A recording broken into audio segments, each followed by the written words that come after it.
Share उनमें से इस समय लाल निशान के साथ, कमजोरी के साथ आपको कामकाज करते हुए नजर आएंगे। लेकिन चलिए, आज हमारे रडार पे है कॉस्मो फिल्म्स, नोयर कंपनी में। और कॉस्मो फिल्म्स के बारे में क्विकली आपको बता दूं, एक फ्लेक्सिबल पैकेजिंग इंडस्ट्री को ये कंपनी बिलोंग करती है। एक लीडिंग ग्लोबल प्रोड्यूसर है BOPP फिल्म्स की, यानी कि बैक्सियली ओरिएंटेड पॉलीप्रोपिलीन की, जो कि आसान शब्दों में packaging, label, lamination, industrial application में जिसका इस्तेमाल होता है। इनफैक्ट अक्रॉस द ग्लोब में पढ़ रहा था, जितने भी हाउस होल्ड ब्रांड्स के आप बारे में सुनते हैं, जानते हैं, उनमें से ज्यादातर ब्रांड्स या कई सारे ब्रांड्स के पीछे, जिसकी पैकेजिंग के पीछे शायद कॉस्मो फिल्म्स का ही हाथ है। इस कंपनी के CEO मिस्टर पंकज पोद्दार हमारे साथ जुड़े हैं। पंकज जी, स्वागत है CNBC आवाज पर आपका।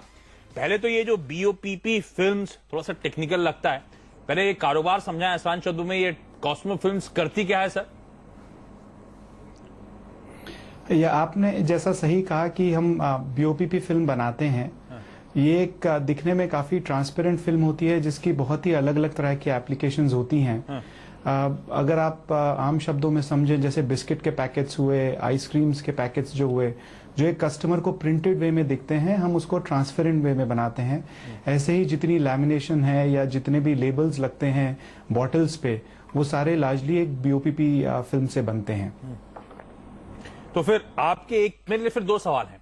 थोड़ा सा यूनिक बिजनेस मॉडल है, लेकिन फिर भी आपके इंटरनेशनल लैंडस्केप में, डोमेस्टिक लैंडस्केप में प्रतिस्पर्धी कॉम्पिटिटर्स कौन है? आपके की क्लाइंट्स कौन से हैं सर? सबसे पहले तो मैं, जैसे आपने बिजनेस के बारे में पूछा, हम अपने बिजनेस को 3 तरह से देखते हैं। ठीक है। एक हुआ पैकेजिंग फिल्म, दूसरा हुआ स्पेशलिटी लेबल और इंडस्ट्रियल फिल्म, और तीसरा हुआ लैमिनेशन फिल्म। लेकिन हमारे लिए जो सबसे ज्यादा जरूरी चीज है कि हम इन तीनों डिफरेंट प्रोडक्ट्स में हम स्पेशलिटी फिल्म्स कितना बेचते हैं, जो आज की डेट में करीब 35 से 40% है। और हम काफी इस वक्त जोर लगा रहे हैं, मेहनत कर रहे हैं, ताकि हम इसको काफी सिग्निफिकेंटली आने वाले समय में और ग्रो कर पाएं। इसके लिए हम काफी सारे डिफरेंट एक्शंस ले रहे हैं, जिसमें सबसे इंपॉर्टेंट एक्शन जैसे हम ले रहे हैं कि जो हमारा कस्टमर है, हम उसको एक वाव एक्सपीरियंस कैसे दे सकें। चाहे वो क्वालिटी के मापदंड हो, चाहे हमारी उसकी कस्टमर की सर्विस हो, उसमें हम उसको बहुत अच्छा सपोर्ट कर सकें, चाहे हम उसको जो एक टेक्निकल राइटअप देते हैं ताकि वो क्या हमारी फिल्म के साथ एक्सपेक्ट करे वो बहुत अच्छा हो, चाहे उसकी सैम्पलिंग हो तो उसको बहुत अच्छे से सैम्पलिंग मिले, उसमें काफी डिटेल्स मिले उसको। और इसी तरह से उसका जैसे कई कस्टमर का विजिट होता है तो अगेन उसमें उसको लगे कि हाँ, वो एक बहुत अच्छी कंपनी में आ रहा है, बहुत प्रोफेशनल कंपनी में आ रहा है, जहाँ शॉप फ्लोर बहुत क्लीन है, जहाँ कस्टमर्स का टेक केयर किया जाता है, प्रोडक्ट्स का टेक केयर किया जाता है और एम्प्लॉयज का टेक केयर किया जाता है। इसके अलावा जो हमारे दूसरे बहुत इंपॉर्टेंट क्राइटेरियाज हैं कि हम ये इंश्योर कर रहे हैं कि जो हमारा प्रोडक्ट है वो वर्ल्ड में एक one of the best product हो, हमारा किसी भी कॉम्प्रोमाइज ना हो। ये नहीं है कि वो सिर्फ इंडियन मार्केट के लिए बना हुआ है, हमारे लिए इंटरनेशनल मापदंड बहुत इंपॉर्टेंट हैं। और हम जब भी कोई प्रोडक्ट लॉन्च करते हैं, हम अलग अलग कंट्रीज की एक्सपेक्टेशन तक समझने की कोशिश करते हैं और तभी लॉन्च करते हैं कि जब वो प्रोडक्ट वर्ल्ड की डिफरेंट मार्केट्स को उसमें जाके काफी आराम से यूज हो पाए। अच्छा, आपने जो कॉम्पिटिटर्स कहा, मैं अपने, हाँ जी बताएं प्लीज सर, कंटिन्यू। कॉम्पिटिटर्स की आप बात कर रहे हैं? नहीं, आप जो कॉम्पिटिटर्स की बात कर रहे थे, हमारे लिए मापदंड रियली देखा जाए तो इंटरनेशनल कॉम्पिटिटर्स हैं जो भी वर्ल्ड में इसमें BOPP में है, और हम अपने आप में काफी एक अच्छे स्पीड से ग्रो कर रहे हैं। और अगर आप इंटरनेट पे देखेंगे तो वर्ल्ड में हम खुद ही एक अच्छी नाम से माने जाने वाली कंपनी है। अच्छा, बताएं प्लीज। 1981 में मेरे ख्याल से आपने पहली प्रोडक्शन लाइन डाली थी औरंगाबाद में। उसके बाद मैं देख रहा था डोमेस्टिक मार्केट में एक्विजिशंस वगैरह करे, ऑर्गेनिक इनऑर्गेनिक ग्रोथ इनिशिएटिव्स इस कंपनी ने लिए थे। आज ऑन डेट क्या कैपेसिटीज हैं आपकी, किस तरह के ऑपरेशंस हैं, कहां यूनिट्स हैं, किस यूटिलाइजेशन लेवल्स पे आप इस समय कामकाज कर रहे हैं? हाँ जी, अगर आप बात करें, हमारी आज की डेट में 4 कंट्रीज में मेन प्रेजेंस है, जिसमें इंडिया है, जापान है, कोरिया है और US है। तो लार्जली हम अदर देन इंडिया, लार्जली हम डेवलप कंट्रीज में काफी एक्टिव हैं। लेकिन हमारी सेल्स देखा जाए तो वर्ल्ड के बहुत देशों में है। किसी भी महीने में 50-60 देशों में कम से कम सेल होती है, और हमारी मोर देन 100 कंट्रीज में नॉर्मल बेसिस पे हमारी सेल्स रहती है। एज फार एज हमारे जो प्लांट्स हैं, हमारे 3 प्लांट इंडिया में हैं, जिसमें 2 प्लांट हमारे औरंगाबाद में है। एक प्लांट सिर्फ डोमेस्टिक लार्जली कैटर करता है, दूसरा प्लांट ज्यादातर एक्सपोर्ट्स कैटर करता है जो SEZ में है, जो कि हम SEZ को काफी सक्सेसफुली चला पा रहे हैं, क्योंकि 100% सेल हम उधर से लार्जली एक्सपोर्ट करते हैं। और एक हमारा बड़ौदा में प्लांट है। इसके अलावा हमारा एक प्लांट US में है, एक प्लांट कोरिया में है, और इसके अलावा एक जापान में हमारा एक कह लीजिए कि वेयर हाउसिंग है, और वहां हम स्लिटिंग भी करते हैं फिल्म की। अच्छा, इंटरेस्टिंग है, आपने अपनी कैपेसिटी समझाई। मुझे ये बताइए, क्योंकि मैं पढ़ रहा था कहीं पे इस कंपनी के बारे में, जब आप आने वाले तो उससे पहले तो डिटेल्स हम लोग स्कैन कर रहे थे। 1,36,000 टन पर एनम की आपकी क्षमता है, जिसके लिए मैं पढ़ रहा था कुछ 800-900 करोड़ रुपए के आसपास का आपने खर्चा करा था, कैपिटल एक्सपेंडिचर हुआ था। अब आप ऑलमोस्ट उसका 40-50% अपनी कैपेसिटीज बढ़ा रहे हैं, और कहा जा रहा है one of the cheapest lines in the world होगी वो, जिस कैपेसिटी को आप बढ़ा रहे हैं। ये कैसे हो रहा है? 200 करोड़ रुपए के आसपास की खर्च के बाद वो कहा जा रहा है इंक्रीमेंटल कैपेसिटी 60-70 हजार टन पर एनम के आसपास आएगी। क्या ये सही है? और अगर है तो ये पॉसिबल कैसे हुआ है? आप बिल्कुल सही कह रहे हैं कि ये सही है। हमारी आज की कैपेसिटी 1,36,000 टन है, और नई लाइन जो है करीब 60 से 64,000 टन की कैपेसिटी की है। ये अगर देखा जाए तो जो इससे जो बनने वाली फिल्म है वो वर्ल्ड की लोएस्ट कॉस्ट प्रोडक्शन है, होने वाली है। आज की जो चाइना में भी लाइनें हैं उससे भी कहीं बेहतर इसकी लो कॉस्ट ऑफ प्रोडक्शन रहेगी।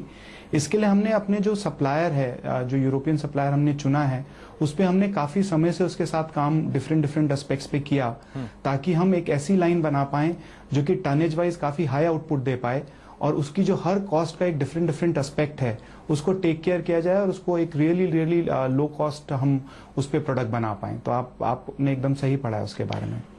इस कंपनी के फाइनेंशियल्स में ऑफ लेट एक बड़ा स्ट्रांग इंप्रूवमेंट देखने को मिला है। Q2 में मुनाफा 303% का जंप। इस साल की पूरी छमाही जो अब तक नंबर्स घोषित करें उसमें 250% प्रॉफिटेबिलिटी में जंप था।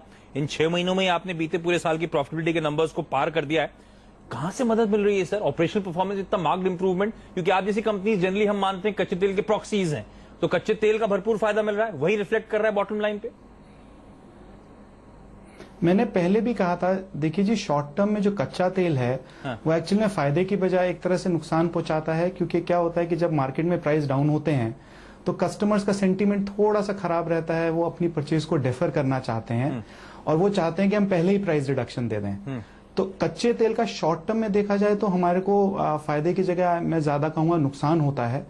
फायदा हमें कच्चे तेल की वजह से ये जरूर होता है कि हमारी जो वर्किंग कैपिटल है कॉन्टिन्यूसली कम आती है, हमारे कस्टमर्स की वर्किंग कैपिटल कम आती है, और क्योंकि हमारे कस्टमर्स की वर्किंग कैपिटल कम आती है तो ओवर द पीरियड उनकी वॉल्यूम धीरे धीरे बढ़ रही है, और बढ़ने वाली है। कि अगर किसी के पास मान लीजिए 1 करोड़ रुपया है लगाने को, तो पहले अगर वो X टन का काम करता था तो आज वो ज्यादा काम कर पा रहा है उतने ही पैसे में। तो वो एक जरूर इम्पैक्ट है। दूसरा जो हम स्पेशलिटीज करते हैं, पोद्दार साहब, जब हम जो स्पेशलिटीज करते हैं, सॉरी अपन दोनों एक टाइम पे शुरू कर रहे हैं, लेकिन कच्चा तेल आप कह रहे हैं इतना बड़ा मार्क बेनिफिशियरी नहीं है आपके लिए, तो फिर इस तरह की ऑपरेशनल परफॉर्मेंस, इतना मार्क्ड इंप्रूवमेंट कैसे आ रहा है कंपनी के फाइनेंशियल्स में? क्या ट्रिगर्स हैं, क्या लीवर्स हैं? हाँ, हमारे 2 तरह के इंप्रूवमेंट है जी। एक हमारे सेल्स की तरफ है कि हम अपनी सेल्स को बहुत अग्रेसिवली स्पेशलिटी की तरफ लेके जा रहे हैं, और मैंने जैसे कि आपको बताया कि हम 3-4 अलग अलग एक्शंस ले रहे हैं। एक सबसे पहला कि हम अपने कस्टमर के लिए वाव एक्सपीरियंस कैसे क्रिएट कर सकें बहुत कंसिस्टेंट बेसिस पे, कि क्या उसको क्वालिटी बहुत अच्छी मिल रही है, क्या उसको डिलीवरी टाइम पे मिल रही है, क्या उसको कम्युनिकेशन टाइम पे मिल रही है हर चीज की, क्या जब वो कस्टमर फैक्ट्री आता है तो उसको एक बहुत अच्छा व्यू आउटलुक मिलता है, क्या उसको हम टेक्निकली सारी चीजें बता पा रहे हैं, क्या हमारे जो स्पेशलिटी प्रोडक्ट्स हैं उन पे फोकस टीम है। तो हमने बहुत सारे अलग अलग इनिशिएटिव्स लिए हैं जिससे हम अपनी स्पेशलिटी सेल्स को बहुत सिग्निफिकेंटली ग्रो कर पाए, और उसके रिजल्ट्स अच्छे आ रहे हैं। और आने वाले समय में हमें लगता है, क्योंकि हमने बहुत सारे इस पे हम पिछले 1.5-2 साल से मेहनत कर रहे हैं, और हमें लग रहा है कि आने वाले समय में इसके बहुत अच्छे हमारे को रिटर्न्स मिलेंगे। इसके अलावा हमने कॉस्ट पे भी काफी सिग्निफिकेंट इनिशिएटिव्स लिए हैं। एक तो हमने सबसे इंपॉर्टेंट काम किया कि हम अपना थ्रूपुट काफी बढ़ा पाए हैं। हर लाइन को हमने इंप्रूव किया है, हर लाइन को हम देख रहे हैं कि कैसे हम उसको ज्यादा टनेज पे चला पाए, कैसे हम उसको स्पीड ज्यादा से ज्यादा चला पाए, और आज की डेट में हम ज्यादातर लाइनें बहुत अच्छी स्पीड्स पे चला रहे हैं, जिसकी वजह से हमारा टनेज बढ़ रहा है। दूसरी चीज, हमने पावर कॉस्ट में काफी सारे इनिशिएटिव्स लिए हैं, जिसकी वजह से करीब करीब हमारी जो पावर कॉस्ट है वो करीब से करीब ऑलमोस्ट 20 से 25 करोड़ रुपए का उसमें चेंज आ रहा है। इस साल में करीब 10 से 15 करोड़ का चेंज आएगा, और अगले साल में उसका पूरा बेनिफिट हमारे को मिलेगा, क्योंकि कुछ इनिशिएटिव्स अभी भी चल रहे हैं हमारे। पंकज जी, एक छोटा सा ब्रेक लूंगा। हमारे को बजट में SEZ में एक MEIS का बेनिफिट मिला था, जिसकी वजह से हमें 8 से 10 करोड़ का बेनिफिट आया।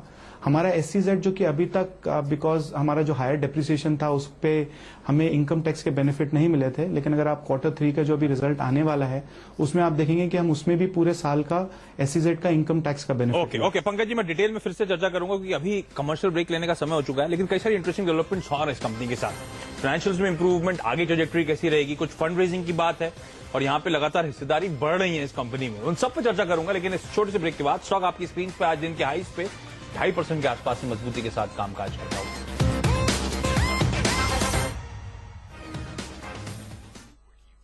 कुदरत ने सबको दिया है अपना एक आशियाना, बात चाहे स्टाइलिश डिजाइनर होम की हो या घर के बाहर शानदार नजारों की। कुछ सपना देखें भरपूर खुली जगह का, तो कुछ चाहे लंबी बातचीत के लिए ड्यूप्ले, कुछ चाहें घर में एक सुकून का एहसास, तो कुछ लोग देखें बस एक कोजी कॉर्नर का सपना। PNB हाउसिंग बदले आपके सपनों को हकीकत में। Easy online access, door step delivery और शानदार फ्रेंडली सर्विस। आपके सपनों के घर का दरवाजा खोलें आसानी से हमारे साथ। Home loans PNB housing finance की ओर से। आंखों में बसा के मैं तुझको खुद को घर छोड़ आया, कुछ तोड़ाया कुछ जोड़ाया, मैं खुद को घर छोड़ आया हूँ। एक पल मिला है वक्त से, मुट्ठी में भर लिया मीलों का फासला। आम की मिठास अब और भी खास, sip India sip mango SIP.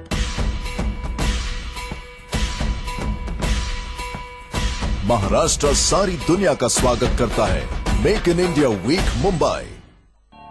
एक नाम जो है स्वाद के शिखर पे, शिखर पान मसाला, क्वालिटी पसंद लोगों के लिए।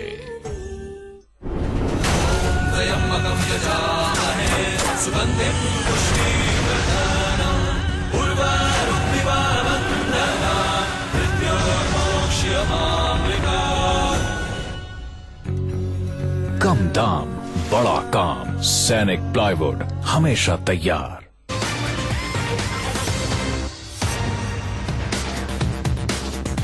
ब्रेक के बाद आपका स्वागत है रडार पे। आज है कॉस्मो फिल्म्स और इस कंपनी के CEO मिस्टर पंकज पोद्दार हमारे साथ जुड़े हुए हैं। पंकज जी, एक और इंटरेस्टिंग हाईलाइट है, प्रमोटर्स का इस समय इस कंपनी में 43.5% का स्टेक है। ऑफ लेट में देख रहा था प्रमोटर्स इस कंपनी में लगातार स्टेक बढ़ा रहे हैं। पिछले एक क्वार्टर में ऑलमोस्ट 70 बेसिस पॉइंट्स के आसपास। ना सिर्फ प्रमोटर्स, इस कंपनी का टॉप मैनेजमेंट, इनफैक्ट आपने भी पिछले महीने क्वार्टर में कुछ बाजार से खरीदारी करी है। क्या बात है सर, सबका भरोसा क्यों बढ़ रहा है इस कंपनी पर? देखिए जी, भरोसा रिजल्ट्स में भी दिख रहा है। जो हम एक्शंस ले रहे हैं उससे कॉन्टिन्यूस इंप्रूवमेंट आ रहा है और चाहे वो हमारे प्रमोटर्स हों चाहे मैं खुद हूं, हमें वो चीज दिख रही है और आने वाले समय में भी हमें लगता है कि हमारी कंपनी और बेहतर से बेहतर परफॉर्म कर पाएगी। अच्छा, इस कंपनी के बोर्ड ने QIP के जरिए 100 करोड़ रुपए जुटाने की मंजूरी दी थी। किस टाइमलाइन का वेट कर रहे हैं, कब तक ये फंड रेजिंग होगी और इसका इवेंचुअल यूज क्या होने वाला है? जो रकम जुटाएंगे इसका एंड यूज क्या होगा सर? कितना डायल्यूशन होगा 100 करोड़ के चलते, वो भी बता दें। हम कैलेंडर ईयर 2016 में ही इसको रेस करना चाहेंगे। बेसिकली क्या है कि हम काफी समय से नई टेक्नोलॉजीज या नए प्रोडक्ट्स में जाने के इच्छुक थे जिसमें मार्जिन्स काफी अच्छे हों।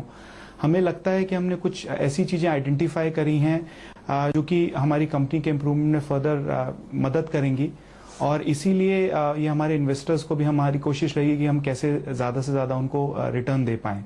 इसके अलावा इन एनी केस हम अपने पास एक कैश चेस्ट भी मेंटेन रखना चाहेंगे कि कल को कोई एक बहुत अच्छी अपॉर्चुनिटी हमारे सामने कोई भी आती है तो हम उसको ले पाने में सक्षम रहें। अच्छा, मैंने हाईलाइट किया था फाइनेंशियल्स बड़े स्ट्रॉन्ग ट्रेजेक्टरी पे है, ऑपरेशनल परफॉर्मेंस में मार्क्ड इंप्रूवमेंट है। खैर, इस बात का भरोसा इस बात से भी जगता है कि बीते साल नवंबर में ही इंडिया रेटिंग्स एंड रिसर्च जो कि फिच ग्रुप एंटिटी है, उसने लॉन्ग टर्म इश्योर रेटिंग भी इस कंपनी की अपग्रेड कर दी थी, बढ़ा दी थी। सर, ऑफ लेट तो परफॉर्मेंस इंप्रूव हुआ है, लेकिन पिछले कई सालों का ट्रैक रिकॉर्ड देखूं तो थोड़ा सा रैटिक रहता है। बॉटम लाइन के फ्रंट पे टॉप लाइन भी 9-10% का CAGR है। आगे की ट्रेजेक्टरी कैसी रहेगी अगले 3 साल के लिए? आपने कोई बैकअप द एनवेलप कैलकुलेशन कर रखे होंगे sir, top line bottom line में ग्रोथ? देखिए, मैं आगे फ्यूचर नहीं प्रोजेक्ट करना चाहूंगा इधर, लेकिन हम जिस तरह से चल रहे हैं हमारे काफ़ी इंप्रूवमेंट्स आ रहे हैं। हम देख रहे हैं कि हमारा स्पेशलिटी काफ़ी स्ट्रांग चल रहा है। हमारे कॉस्ट हम बहुत अच्छा कॉस्ट को कंट्रोल कर पा रहे हैं। और गिवन कि जो हमारा स्पेशलिटी ग्रोन है और कॉस्ट काफ़ी अच्छा कंट्रोल रहना है, तो हमें फ्यूचर काफ़ी अच्छा दिख रहा है। और वो आप देख रहे होंगे कि प्रमोटर्स का भी काफ़ी स्ट्रांग उसमें आ रहा है। और मैं पर्सनली भी फील कर रहा हूँ कि कंपनी बहुत अच्छा कर रही है। ओके, बहुत स्ट्रांग विकेट पे तो नजर आ रहा है। पंकज जी, बहुत बहुत धन्यवाद सीएनबीसी आवाज के लिए वक्त निकालने के लिए। कंग्रेचुलेशन। ऑपरेशनल परफॉर्मेंस वाकई एक बहुत स्ट्रांग इंप्रूवमेंट दिखा रही है और शायद वो स्टॉक भी ड्यूली रिवॉर्ड कर रहा है उस ऑपरेशनल परफॉर्मेंस को। आज भी 2.5% ऊपर, 12 महीने का ट्रैक रिकॉर्ड देख लीजिए स्टॉक का, आपको समझ में आ जाएगा किस तरह की री रेटिंग इस काउंटर ने दिखा।